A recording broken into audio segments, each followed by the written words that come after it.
his body between two guns and his students made his first public appearance today. Jason Seaman took 3 bullets and may have prevented a larger tragedy. Wendy Gillette has the story.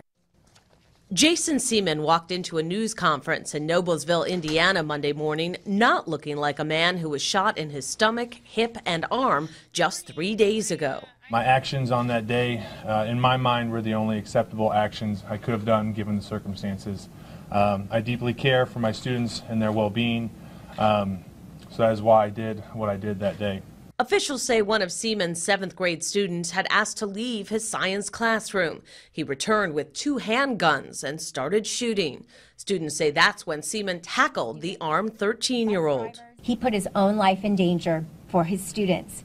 That alone tells you about his character and his big heart. Only one other student was shot, Ella Whistler, who remains hospitalized. I can't say enough how proud of Ella I am and how we all should be.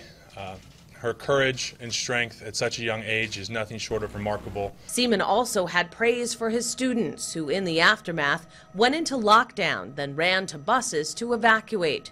Shortly after the shooting, he wrote to them, "You are the reason I teach," a message he also wore today. Wendy Gillette, CBS News. The Indiana school shooting was the 17th school shooting this year and the 4th this month. On May the 18th, 10 people were killed by a 17-year-old student at Santa Fe High School in Texas. And next.